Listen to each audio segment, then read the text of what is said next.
And I think the reason why it was so popular was because it was the 50th anniversary episode and people felt the need, like, we have to see this on the big screen. It's a monumentous occasion. I don't think so. I think people just wanted to go and see I mean, you're right, obviously, but I think given the same event again, I think people would still go. Oh, no, absolutely. If it was something big and epic enough. Yeah, I think they'd go. I think they'd be like, yeah, fair enough. Because it was great. It was a really, really good atmosphere.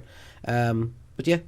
We haven't really talked about it so much. We will talk about it a wee bit later on. Yeah, of course. But yeah, it was a great cinema event. Okay. I'm Casey Kasem, and on with the countdown. At number 2, it's Gravity. Yeah, which I think is the best film of the year and possibly the best film of the decade so far, in my opinion. The acting is a bit flimsy, but you take that out of your mind and you get involved with the movie from the minute it starts, because you just get that fantastic, expansive shot in 3D that Alfonso Cuarón did, and you just captivated. It's just a brilliant movie. I caught it last weekend in 3D. What did you make of it? And do you know what I think? I think too many people like Stuart had told me it was amazing, and when I went to see it, I liked it.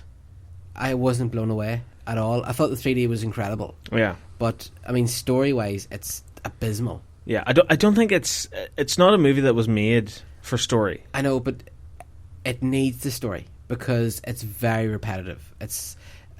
I know, Stuart, I know obviously, and I'm sorry to badmouth it because I know you loved it so much, but I'm not badmouthing. I did like it. I thought it was very good and it was really entertaining. But it was just basically they took Sandra Bullock's character, they put her in a bad situation, they got her out of it, they put her in another bad situation, they got her out of it, they put her in another bad situation, They got her out, they put her in So it was the rinse and repeat formula. It was very much that. And after a while, the 3D's just like, oh yeah, there's Earth, oh there's a space station, oh debris, and it was very repetitive, I thought. George Clooney was great. I loved George Clooney in it.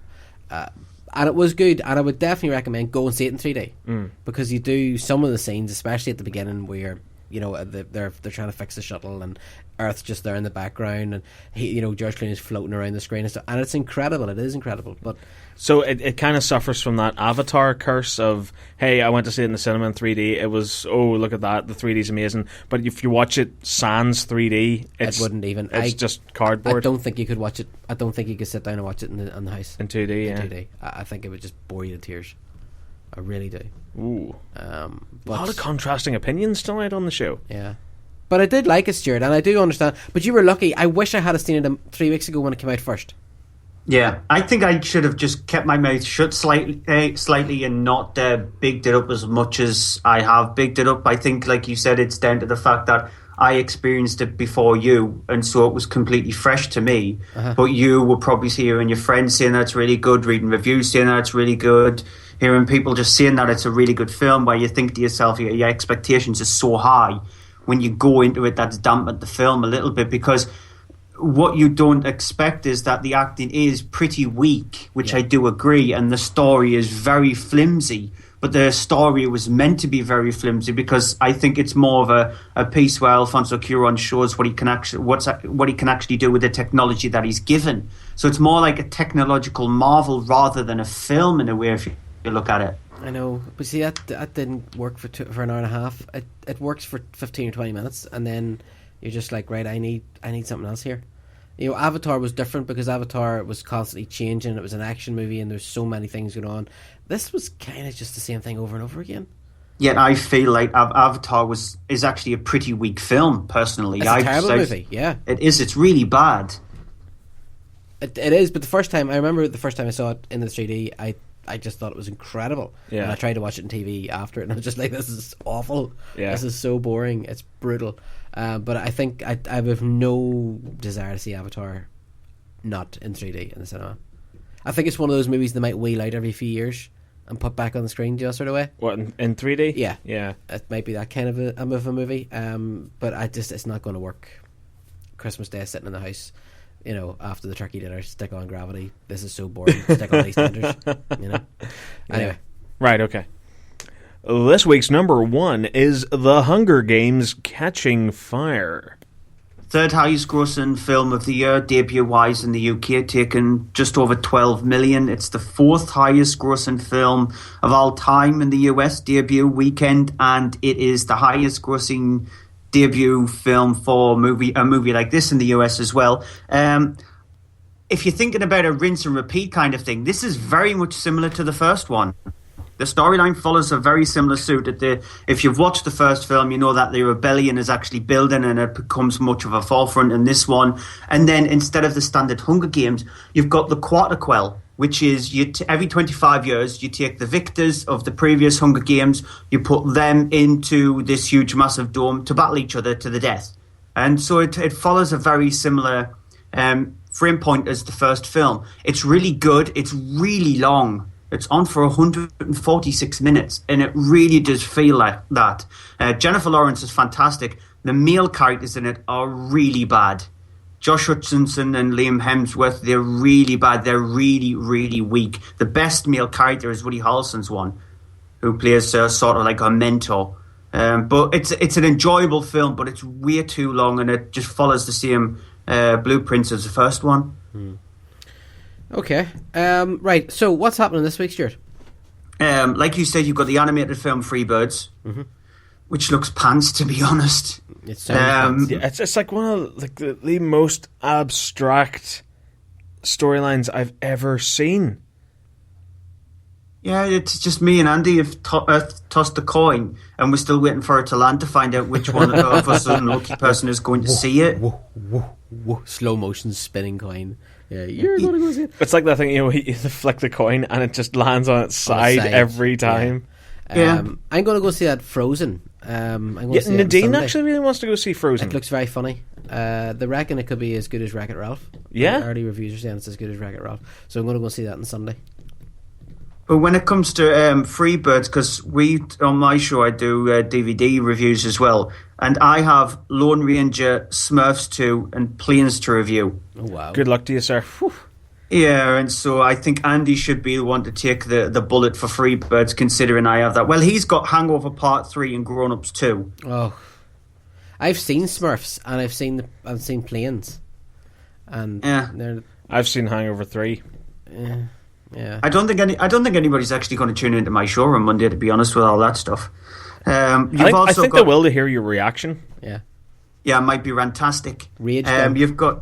You've got Saving Mr. Banks, which is the story about Mary Poppins, the creation of Mary Poppins, and how the creator of Mary Poppins had trouble to try and persuade Walt Disney to show the character the way she wanted to be shown it. It looks a pretty decent film. This is the one that Andy's going to be reviewing, and I'm reviewing Carrie, which I've not seen just yet because it's not press screened until tomorrow, which is not a good thing. That when a film's not press screened, you know you've got alarm bells ringing. But from what I've heard, it's actually pretty okay for a remake. Yeah. Chloe Grace Moretz, she plays the lead in as Carrie herself, and it looks okay. As long as it's a decent popcorn film, then I'm happy with it.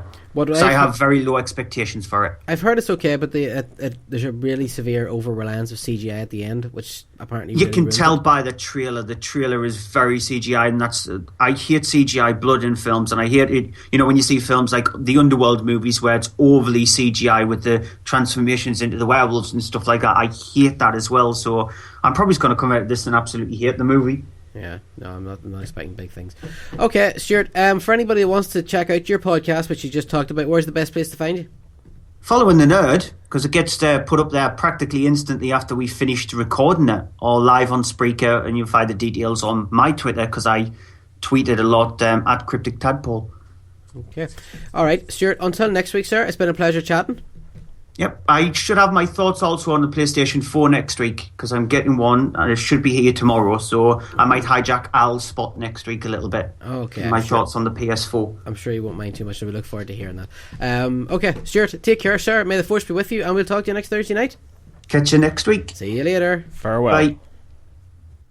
Okay, that was Stuart from the Monday Movie Show. If you want to check out their podcast, just go on to Google Monday Movie Show. You get the mondaymovieshow.co.uk. Cracking stuff. Okay, we're going to be talking to Al, the bald gamer dude, soon.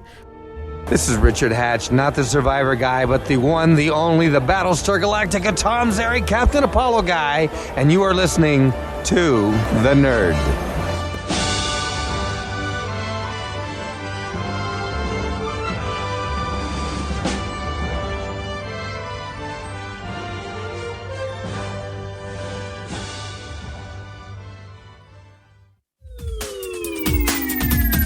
Hello there, And welcome to the Following the Nerd show. Now we're 30% more nerd. Although you can't actually tell that, can you? Unless you have some kind of nerd measuring device, which would just be plain weird.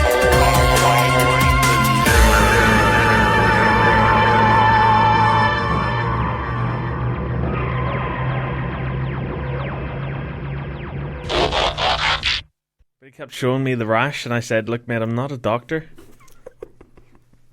Okay, this is Shine 102.4 FM, and you are following the nerd. I'm Mark. I'm Saxon. Okay, right now, there's a lot of this sort of stuff going on Facebook right now. You're on Facebook. You're on Facebook a lot, right? Yeah, I try to be. Ish. Yeah, on Twitter and all that kind of stuff. Oh, yeah. And let's get to that time of year.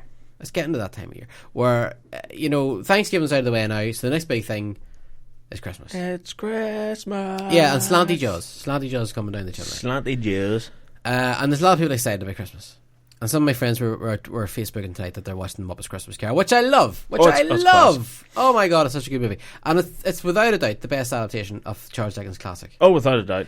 But there is a lot of this kind of stuff going on right now with a lot of my friends.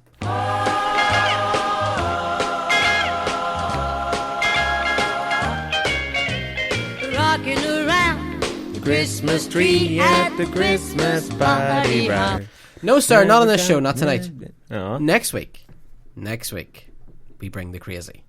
Yeah. We We do bring in Christmas the next noise, week. we bring in the funk. We We bring in the snow, we bring in the jingle bells. yeah. Next week, I think we're going to start with the Christmas. Yeah. I think we're going to start with We'll Christmas. ease our way in. Yeah. Oh, why? Careful, Easy. And yeah, I think we're going to do that because you know what? It's Christmas decorations, Christmas trees are up. We're putting ours up this weekend, Yeah.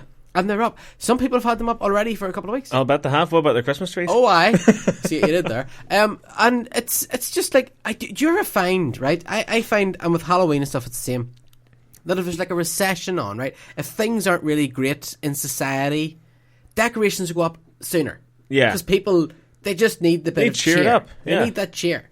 And I always find whenever things aren't. So the Christmas trees went up alarmingly early this year. Mm-hmm. So yeah, but I love Christmas. Yeah, well, who doesn't love Christmas apart I do from love Christmas. old Ebenezer? Yeah, Ebenezer's and he good. came around in the end. By the way, as a Ghostbusters fan, have you ever watched the real Ghostbusters episode? The where they went Christmas back? Carol one? The Christmas Carol one? Yeah. It's really good. It is really It's good. really, really good. Yeah, Xmas Marks the Spot, I think it's called. I think it's something like that, yeah. Yeah. And it's because I remember we actually watched it last Christmas Eve. I watched it with my kids last Christmas Eve, and I remember because I'm a big fan of the real Ghostbusters, and I put it on thinking it wasn't going to be that good. Right. And it was really good. No, it is really good. It's really smart. It's really well written. Christmas, right? Uh-huh. When does Christmas start for you? December 1st. December 1st. What do you do on December 1st? I put all the decorations up and I'll stick on a Christmas movie. Just one in the background. Okay. Like, I have this one movie that I watch, and I think it's called I'll Be Home for Christmas. Okay. And it's god awful. If only in my dreams. It stars one of the little kids from Home Improvement, Right, okay. and it's a Disney produced movie, to my knowledge, and it is awful. It is so bad. But I discovered it when I was about 12 or 13. It was on Channel 5, just one December Eve. Mm-hmm. And I kind of caught it and I went, it's terrible, but it's enjoyably terrible. Yeah. And a couple of years ago, I actually saw it in HMV, I think it was, on DVD for like a $5 or something stupid. Mm-hmm. So I thought, yeah, go on then, Joe, I'll pick it up. So I'll put that on, because it's the perfect movie to have on in the background as you're putting up your decorations and all that sort of thing. And then when that's over, I watch my all-time favourite Christmas movie, Okay. Lethal Weapon. Good call. Because, of course, it starts off with Jingle Bell Rock. It does indeed. Jingle bell, yeah, no, I do.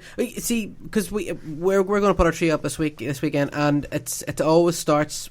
We get up that morning. We normally do on the Friday night. We get the decorations and all down because it's always a chore dragging them out of the attic, and you use a couple hours doing that. And so it'll all be sitting in the living room on Saturday morning, and then we'll just go in and we'll get stuck into it. And what we do is we bang on the DVD player and we start off with the Muppets Christmas Carol. Damn right, you do. And that's on. The kids are running about. It's a bit chaotic. Then when that's over, we'll maybe do a bit of Nightmare Before Christmas. Mm-hmm. As the evening moves on, It sort of gets more adult as the night goes on. Doesn't it always? Scrooged goes on. Scrooged indeed. Because we're touching on the darker side of Christmas. We are. By the time the kids go to bed, Die Hard and Bad Santa. Lovely. See what I mean? Yeah. See what I mean?